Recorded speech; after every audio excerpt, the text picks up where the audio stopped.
Hi everyone, we'd like to welcome you to another in our series of videos regarding issues that come up when you're in the real estate business as it pertains to the loan side of things.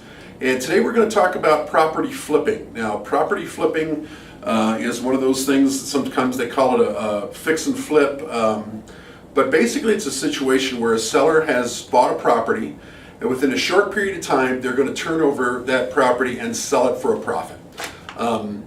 Whether sometimes, usually they have a situation where they buy a distressed property and they fix it up and they turn around and they sell it for a profit, and that's all good.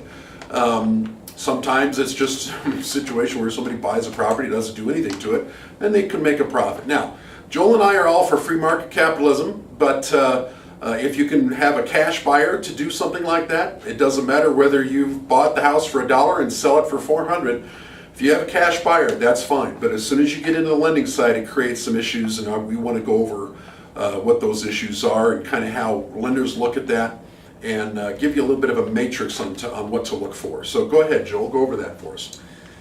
So obviously, if you're a real estate agent or if you're a buyer and the person purchasing the home is using conventional FHA or VA financing, there are some guidelines that us as a lender have to follow.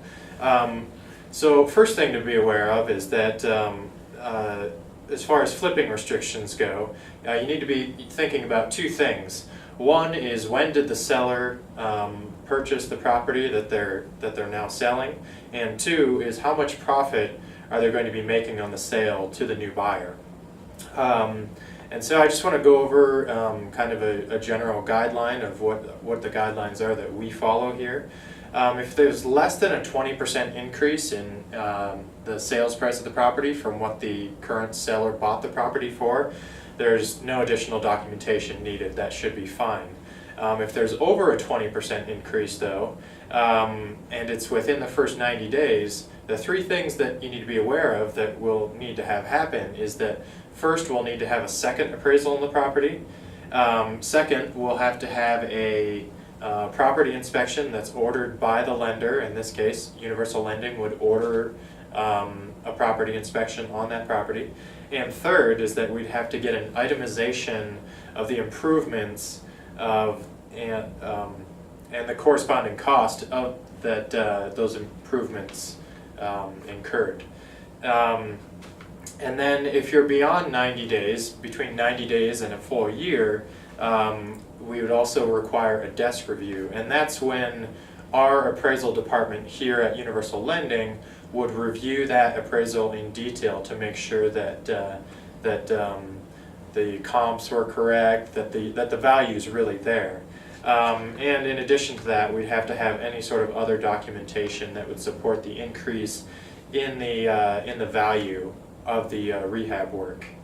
And then if there's over a 100% increase in the first 90 days that the seller has owned that, if they're trying to sell it to somebody else, that's just not going to be allowed with these types of loans that we're discussing. If you're between 90 days and a year, then we're looking at needing a second appraisal for that. So all this to say, these guidelines are obviously in place to help protect not only the buyer, to make sure that they're not overpaying for a property that's been flipped, but obviously it's also in place to help protect the lender, to make sure that they're not lending on a value or on a property that has that's asking too much. We have to determine that that property is really worth what the new sales price is for. So Mark's going to talk a little bit about another situation regarding flipping. And just to kind of reinforce this, if you're out there looking for a home right now, you're a buyer, or more importantly, a real estate agent, do a little research. If you think there's a possibility that it was a flip, first of all, check with the chain of title if you can. Use your title rep, and they can usually get that information to you. And if there is evidence that is a flip, make sure you let your lender know right away. The last thing we need is a situation where we've had a file in the works for a couple weeks, and then we get the title report and we all of a sudden find out that this is a flip situation.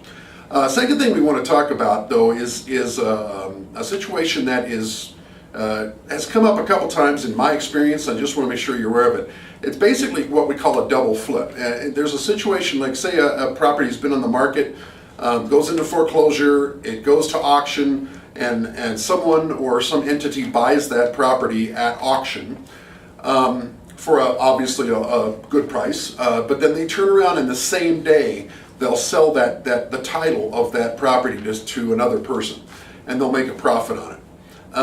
Anytime that happens, again, if you can do that and not have any loans involved, good. But anytime that happens, that's a huge red flag for lenders. If we come to find out that where we've had a situation like that, it's been turned over to another entity on the same day as it was purchased, that just is a big concern, because there are times, let's put it this way, when that's been fraudulent behavior. So then, of course, then that second person will turn around and take that property and maybe fix it up and try to flip it to your buyers. And it causes a lot of problems. Usually has to go directly to the investor that is purchasing the loan to have them underwrite it, as opposed to just our staff here at Universal Lending. But it's just something to be aware of. So as you're going through the process, make sure you're checking the chain of title.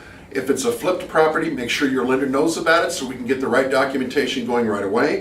If it's a double flip, boy, you better really be careful about making an offer on that property.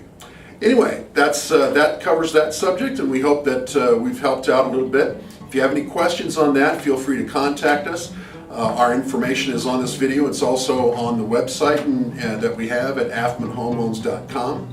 And feel free to contact us. My name is Mark, and this is Joel, and we'd like to help in any way we can. Thank you. Thanks for watching.